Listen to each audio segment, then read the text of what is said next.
Bayangkan kita hanya bicara tentang klasternya kita saja, hanya outsourcing, upah murah, PKB, itu saja 7 poin itu. Yang lainnya, padahal yang lainnya itu sekarang baru terasa dampaknya. Kasus Rempang itu kan omnibus law. Kasus banyak orang tidak bisa makan itu dari omnibus law. Banyak anak-anak stunting itu kan masih itu. Banyak anak-anak yang gagal ginjal itu gara-gara omnibus law tanpa disadari. Oleh sebab itu, coba kita minta kajian. Dari yang 10 klaster ini, kita ajak siapa saja yang akan terdampak. Jangan kita main sendiri saja. Walaupun mungkin namanya cipta kerja berhubungan dengan pekerjaan, tetapi dampaknya ada 10 klaster yang lainnya. Pendidikan, kesehatan, pertanahan, hukum, perdagangan, pertanian. Kalau dilihat pertanian lebih rusak lagi. Impor semua, Pak.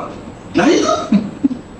Tapi karena kita tidak pernah mengungkapkan ini, orang lain tidak menyadari, masyarakat luas tidak menyadari. Dia tenang-tenang aja. Setelah itu, rupanya ini gara-gara ini. Karena impor dibolehkan, impor garam dibolehkan, impor takjul pun dibolehkan. Semua apa? Karena mengacu pada omnibus law, cipta kerja. Dan kita tahu bahwa undang-undang ini adalah produk dari politik, dihasilkan DPR dan kemudian juga pemerintah di sana. Nah, sebagai partai, bahkan satu-satunya partai yang mengajukan judicial review ke Mahkamah Konstitusi, ini gimana pandangan sikap politiknya ke depan itu seperti apa? Mungkin bisa ini singkat saja. Nah, kesimpulannya apa? Menang besok kita sudah dibatalkan MK Omnibus Law ini bisa dimunculkan lagi oleh partai-partai yang berkuasa. Kira-kira begitu. Itu terjadi dengan undang-undang pilkada. Artinya apa? Berarti ini perjuangan sangat panjang. Solusinya rebut kekuasaan, kan kita bangun kekuatan, rebut kekuasaan. Inilah nanti harus kita lakukan. 2029 kita rebut kekuasaan itu. Jadi kalau nanti kita menang pun di MK, saya khawatir 2 tahun lagi dibikin lagi tuh Omnibus Law oleh DPR sana, boleh nggak? Boleh, itu terjadi dengan undang pilkada. Kemudian usulan yang lain, aku lihat banyak usulan ya, kayak tadi ada usulan bagaimana KSPI juga membuat flyer untuk membangun kekuatan semangat perlawanan Omnibus Law sehingga federasi dan anggota bisa paham bahwa kita sudah melakukan gerakan besar itu. Ya, aku sepakat karena memang kita harus melakukan salah satu di antaranya agar pemerintah bisa mendengar dan dalam hal ini negara jadi lebih berpihak kepada kaum yang lemah seperti kita buruh Indonesia. Jadi kalau sebelum-sebelumnya mungkin kita mengandalkan aksi massa dan sebagainya, tapi sepanjang kekuatan rezimnya atau oligarkinya itu masih dipimpin sama kalangan pemodal, maka saya rasa semua regulasinya juga pasti akan memainkan kepentingannya mereka. Maka kita perlu formasi baru, ada kombinasi antara perjuangan ekstra parlemen dengan perjuangan parlemennya. Kami mengamini itu memang harus ada partai politik yang menjadi alternatif yang lahir dari rahim gerakan itu sendiri, rahim dari kelas pekerja, dan saya berharap itu partai buruh. Cuman PR-nya masih panjang. Nah, mudah-mudahan nanti ke depan ini kita semuanya sama-sama bekerja keras untuk menjadikan partai buruh yang bisa habis-habis dengan kekuatan partai-partai oligarki. Iya, dinaikkan 100% kalau perlu. Jadi ada calon-calon bupati datang ke partai buruh, walaupun nanti rekomendasi, tapi nanti kita dari partai buruh siap mengawal. Asalkan bupati dan wali kota ini nanti akan didukung atau diusung oleh partai buruh, dia berani menaikkan upah, walaupun sifatnya rekomendasi. Itu banyak majelis hakim sekarang memutusnya 0,5% atau 0,75%. Satu PMTK-nya udah nggak ada. Jadi saya kasih contoh, misal ada buruh yang berperkara karena kesalahan berat. Kalau dulu kalau kesalahan berat itu harus ada putusan pidana, sekarang udah nggak bisa. Sama otomatis putusannya 0,5% atau kebijakan. Jadi kalau udah kebijakan 2 kali upah atau 3 kali upah, atau bisa juga suka-suka dari pengusaha. Jadi terkait kerugian-kerugian itu yang dilakukan oleh undang-undang ini, undang-undang Omnibus Law ini, kami melihatnya berarti harus diuji walaupun itu nanti dampak-dampaknya nanti yang kita harusnya uji formil sekarang yang kita ajukan menjadi materi karena batas waktu kita sempit. Nah, harapan kami ini dari Partai Buruh beserta teman-teman dari Federasi Serikat Buruh atau Konfederasi, nanti putusannya itu adalah kita dikabulkan.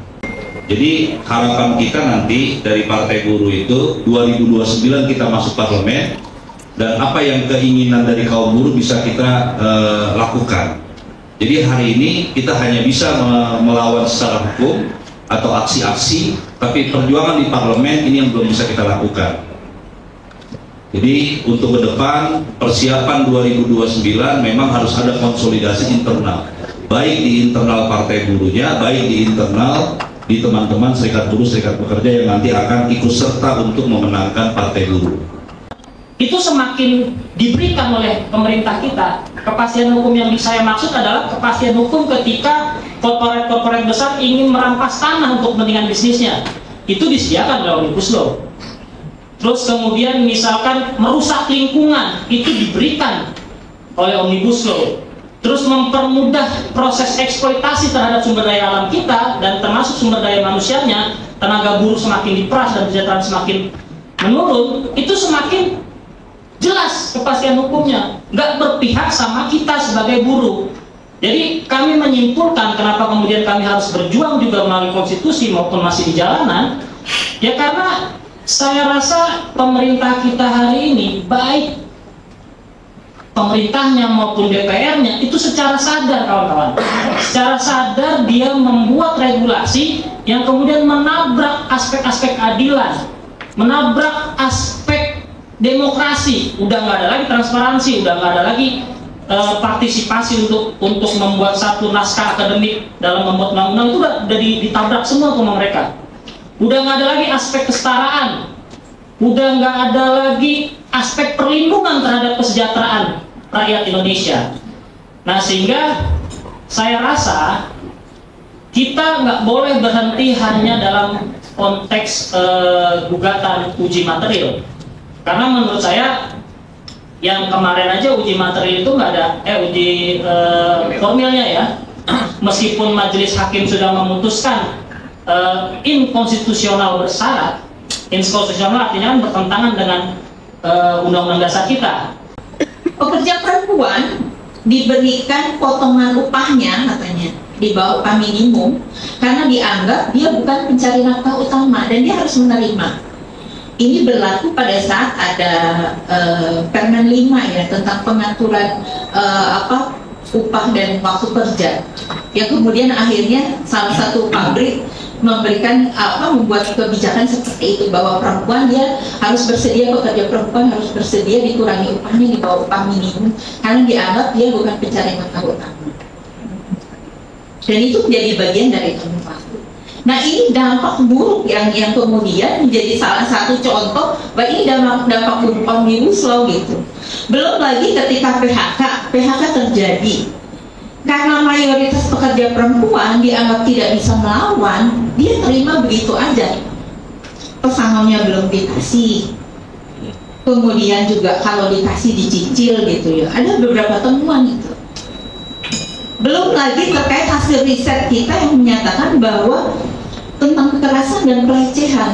Kekerasan dan pelecehan yang terjadi di dunia kerja itu tidak hanya seksual doang, tidak hanya tentang fisik, psikis, tapi ekonomi juga.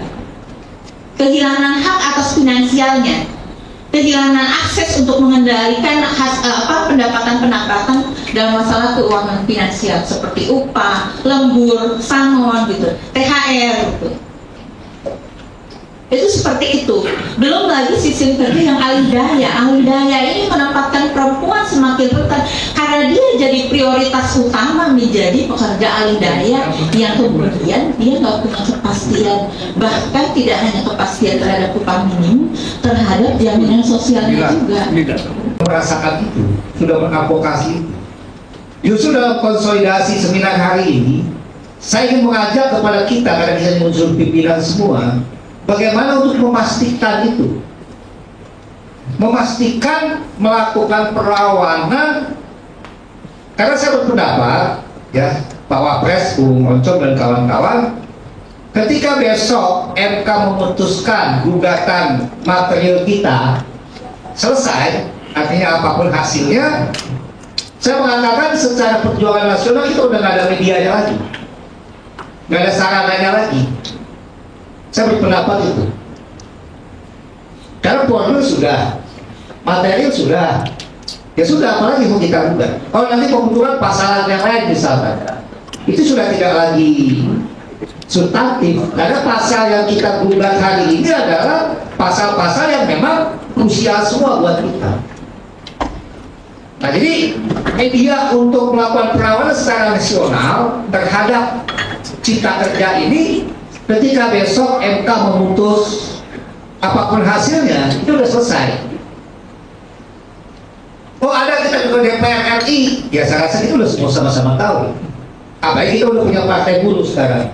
Kalau kita menggedor DPR RI, saya rasa jawaban mereka akan sangat semu. Pilihan terakhir paling nanti kita akan main di pabrik-pabrik, ya.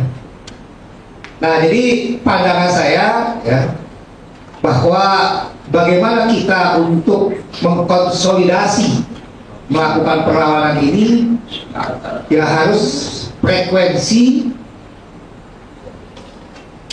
tindak langkah, tindak laku itu sama.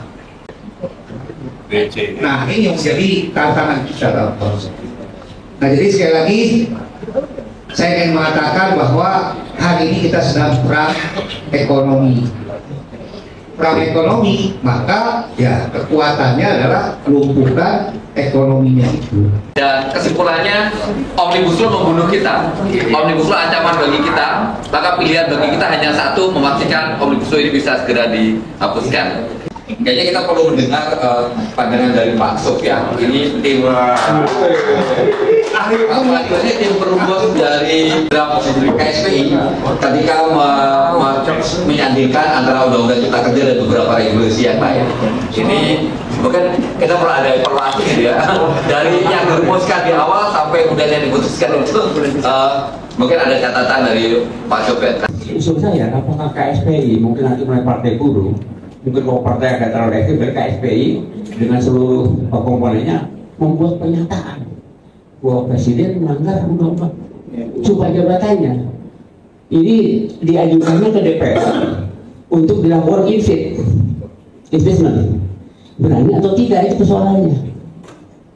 Sebab ini nyata. Jadi saran saya jangan hanya undang-undang cipta kerja, tapi ada beberapa undang-undang yang tidak terbuka. Termasuk undang-undang IKN juga tahu disahkan, undang-undang tentang kesehatan juga tahu disahkan, tidak terbuka dan sebagainya. Nah, tapi yang kita lihat adalah yang kalau di undang-undang cipta kerja tenaga kerja ini itu banyak menyangkut baik pelanggaran undang-undang dasar maupun pelanggaran HAM. Saya dulu waktu kita menggulkan itu BPJS kesehatan, kita pernah lemparkan satu teori lingkaran. Lingkaran pertama, lingkaran inti, lingkaran kedua, lingkaran ketiga, dan seterusnya. Nah, lingkaran pertama, lingkaran inti, ialah kita ini, yang betul-betul mendesak supaya Omnibus Law dibatalkan. Nah, lingkaran kedua, ada pihak-pihak yang mungkin abu-abu terhadap Omnibus Law. Abu-abu artinya tegas menolak tidak, menerima tidak. Nah, bagaimana caranya kita mempengaruhi kan abu-abu ini, lapisan ini masuk ke lapisan inti sehingga ikut menyanggah, mendesak untuk dibatalkan. Nah, kemudian yang di luar lagi itu lingkaran itu mungkin anti, artinya yang oke dengan Omnibus Law, nggak masalah. Nah, bagaimana menarik mereka itu supaya masuk ke abu-abu paling tidak. Nah, ini di masyarakat banyak yang abu-abu ke organisasi kemasyarakatan. Kalau dulu waktu kita menggolkan BPJS kesehatan, kita dekati seperti ormas-ormas NU, Muhammadiyah, itu kita datangin semua. Sehingga mereka ikut aktif juga, ikut memperjuangkan lahirnya BPJS Kesehatan. Begitu juga dengan Omnibus Law ini, karena kalau tidak salah ini menyangkut juga banyak yang kehutanan juga, pertanian juga kena, kelautan juga kena. Barangkali kelompok-kelompok di masyarakat bisa diajak untuk menentang itu. Prinsipnya muaranya satu lah, kita akan terus coba melakukan penolakan dan perlawanan. Karena prediksi kita ke depan, mungkin misalnya ketika yang mulia di sana itu memutuskan, prediksi saya ada dua kemungkinan, ya. Pertama ditolak atau dia ngambil jalan tengah kompromi, kemungkinan dikabulkan sebagian. Nah, nyikapi ini tentunya kan harus terus kita lakukan konsolidasi perlawanan. Saya berpikir gini, ada satu momentum nanti ketika di mana terjadi perubahan kepemimpinan nasional, kalau nggak salah di bulan Oktober ya, pelantikan presiden baru. Itu ada salah satu momentum yang bisa kita ambil. Kita bisa melakukan konsolidasi massa, kita kepung ya bersama kawan-kawan aliansi serikat buruh yang lain juga ikut bergabung. Kita kepung ke DPR gitu loh. Kita kepung DPR, syukur-syukur kita punya link bisa narik Presiden Yama untuk orasi depan pidato, nyatakan statement sikapnya gitu loh. Ya kan selama ini kita sudah lakukan juga upaya tuh, yang namanya eksekutif review, ya, kemudian wakil parlemen review, semua nggak diabaikan semua, termasuk tekanan internasional dari elit juga sudah kita lakukan. Sampai terakhir kita lakukan judicial review, formil maupun materi yang sekarang kita sedang lakukan juga. Gitu. Kalau kita lihat secara substansi materi sudah jelas, apalagi sidang kemarin belum saya juga hadir sebagai salah satu kuasa hukum. Dokter Jenal tuh sangat jelas tadi sampai kemudian itu politik hukumnya kan sederhana. Sebenarnya proses undang-undang baru itu dibentuk tujuannya apa? Orientasinya kemana? Untuk perbaikan atau justru untuk reduksi gitu loh. Kan semangatnya, progresnya ketika dilahirkan undang-undang baru adalah untuk menjawab tantangan zaman, memberikan perbaikan gitu loh. Bukan justru sebaliknya mereduksi. Mereka itu saya pikir nggak ada pilihan lain bagi kita. Karena jalur hukum juga sedang kita tempuh. Kalau finalnya nanti misalnya putusannya mengecewakan, ya nggak ada pilihan lain. Gerakan secara masif gitu, kepung parlemen. Satu lagi saya ingatkan, ada satu momentum di mana pergantian pimpinan nasional, kita kepung DPR, cukup bisa diajak presiden baru terpilih untuk pidato nyampe statementnya. Misalnya dia bilang, baik, saya akan mengeluarkan perpu untuk membatalkan undang-undang cipta kerja atau setidak-tidaknya menunda pelaksanaan undang-undang cipta kerja.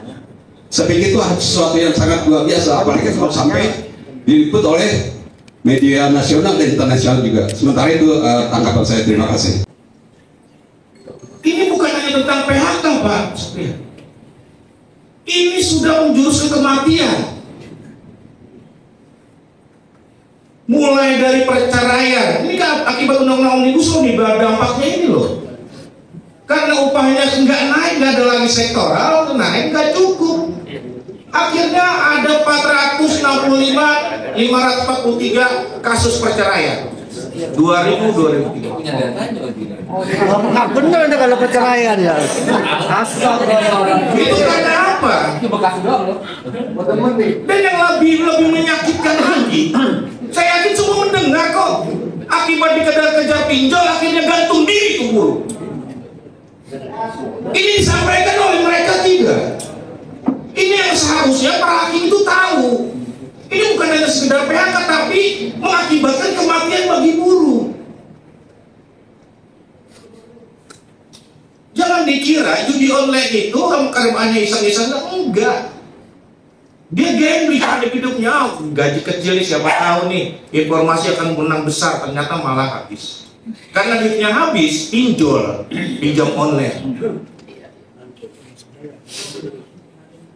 Terakhir di Bogor yang gantung diri. Ya, akhirnya apa? Dia keluar, ngambil pesangonnya untuk bayar pinjol, dia susah lagi nyari kerja, putus asa, gantung diri. Sampai sendiri. Nah, kami berharap libatkanlah kami. Saya diskusi dengan Bung Presiden, Bung Wapres tadi sampaikan nggak tahu kok. Gugatannya seperti apa? Hingga Juli kemarin nggak diberikan tahu. Ini menjelang pasal-pasal ini, kita yang ada di sini yang paham nih. Seharusnya dilibatkan paling tidak seperti itu. Lantas solusinya apa? Tadi sampaikan oleh Bung Dian, nggak bisa berharap. Kalau mau berharap secara politis, datengin PDI yang lagi benci Jokowi.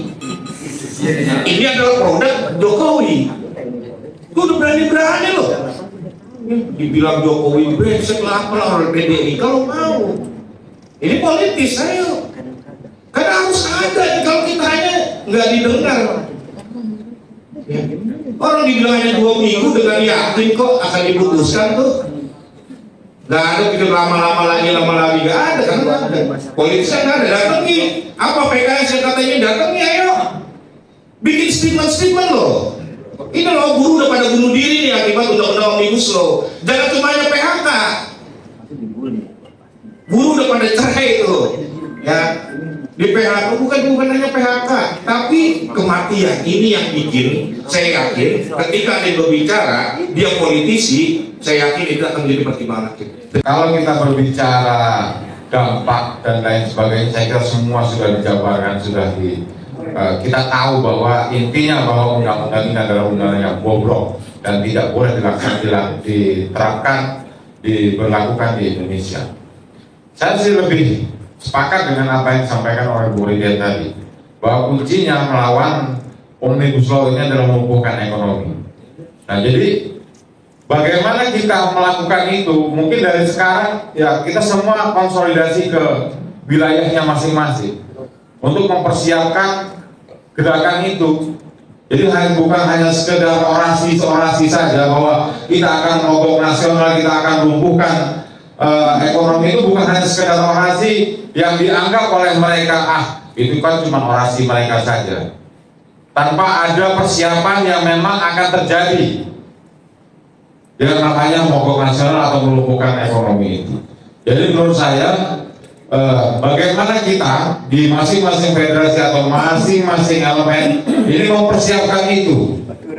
Pada ketika memang semua sudah dipersiapkan, tinggal kita laksanakan. Karena semua sudah kita lakukan, baik sudah secara hukum sudah, secara apapun itu sudah. Bahkan tadi sudah disampaikan bahwa korban sudah berjatuhan.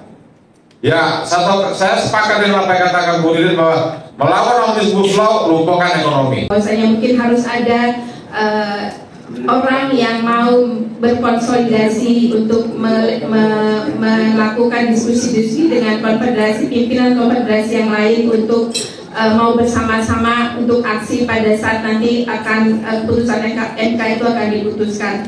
Kemudian lagi untuk khusus KSPI adalah supaya kita terutama yang afiliasi dari KSPI nanti bisa lebih paham lagi, mungkin perlu membuat semacam flyer-flyer Mas Kahar, apa yang dilakukan KSPI dan apa yang harus dilakukan oleh konfederasi. Kemudian kita buat misalnya di dalam sosial media kita, menjelang kita akan melakukan aksi itu kayaknya perlu dilakukan terus-menerus. Kemudian juga supaya girohnya, semangat bahwasanya kita semua saat ini memang dalam keadaan genting dan harus turun.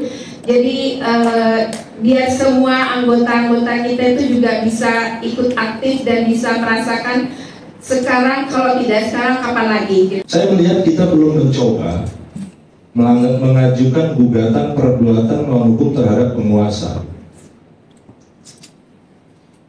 Sepertinya mungkin kalau boleh usul nanti kita buat satu diskusi, apakah kita bisa mengajukan gugatan perbuatan melawan hukum terhadap penguasa. Ada dasar hukumnya, tapi materinya nanti perlu kita siapkan supaya kita kuat. Kalau kita menguji lewat JR sudah beberapa kali dan kita tunggu saat ini, tapi kedepannya atau setelah putusan MK ini nanti seandainya diputuskan diterima tapi PP-nya masih berlaku seperti tadi Bung Rida dan Bung Pramidi mengatakan, ketika di putusan MK JR itu dinyatakan inkonstitusional bersyarat 2 tahun, tapi pemerintah mengeluarkan PP, Perpu, bukan, PP turunannya, PP 35, 36, itu padahal disuruh tunggu kan, 2 tahun. Mau tidak mau tetap jalan. Merugikan kita sebagai pengurus serikat buruh, anggota kita bekerja. Nah, ketika dia melakukan perbuatan merugikan kita, maka secara hukum itu masuk perbuatan melawan hukum.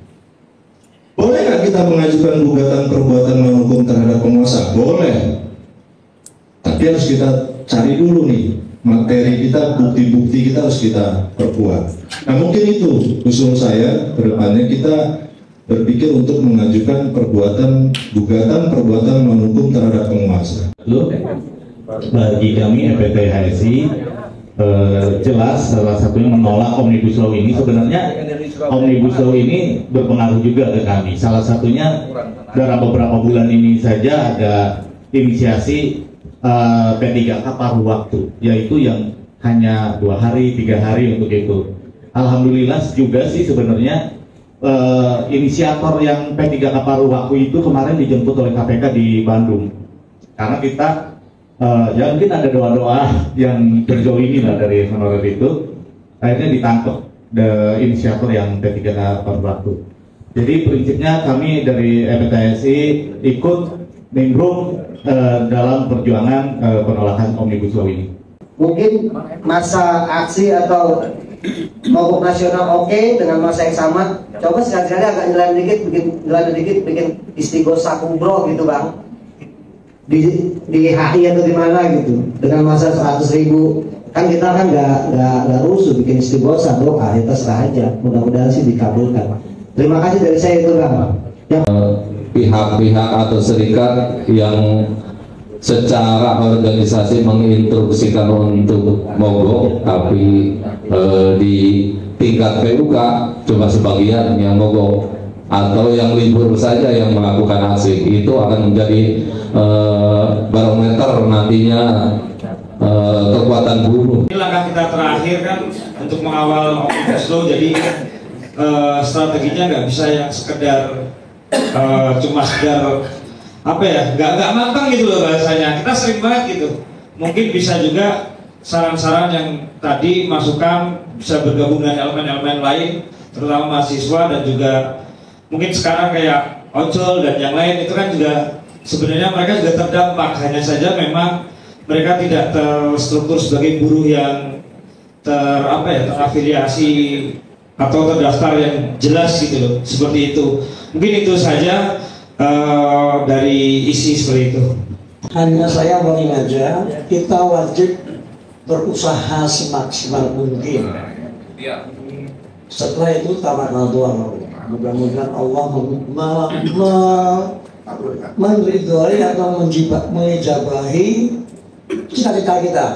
Kita ada prinsip kita adalah berusaha semaksimal mungkin sampai seharusnya itu bisa berbuat. Kalau tidak, kita bertawakal kepada Allah, mudah-mudahan Allah meridhoi kita, menjabahi kita. Terima kasih atas kehadirannya. Insya Allah kita akan dijabah oleh Allah Subhanahu wa Ta'ala. Satu, bahwa dari semangat para pimpinan Federasi Afiliasi KSPI, kami KSPI sangat yakin bahwa ketika kita sepakat turun tanggal berapa, maka kalau itu akhirnya adalah aksi, maka saya yakin insya Allah semua akan bisa turun, tidak seperti kemarin-kemarin tapi bisa maksimal 20.000 dapat itu ya, amin. 20.000 kecil mas sebetulnya. Kemudian yang kedua, dari beberapa hal yang tadi disampaikan, yang tadi saya lihat teman-teman dari di PUK, di grassroots sebetulnya siap ketika melaksanakan mau melakukan mogok nasional. Mudah-mudahan ini bisa juga terrealisasi ketika akhirnya diputuskan bahwa kita akan mogok nasional. Artinya apa yang dikatakan, disampaikan dalam forum ini, kita berharap ini juga bisa benar-benar realisasikan. Kemudian kaitan dengan flyer, saya yakin Kemedia sudah mempersiapkan segala sesuatunya. Ketika ada masukan seperti ini, segeralah untuk nanti para pimpinan federasi untuk mempersiapkan diri juga menyampaikan dan menginstruksikan ke bawah agar ini juga disebar. Termasuk para pimpinan federasi, walaupun ini belum ditentukan kapan aksinya atau kapan bentuk kegiatannya, tidak ada salahnya juga sudah mulai menginformasikan, mulai melakukan konsolidasi ke bawah.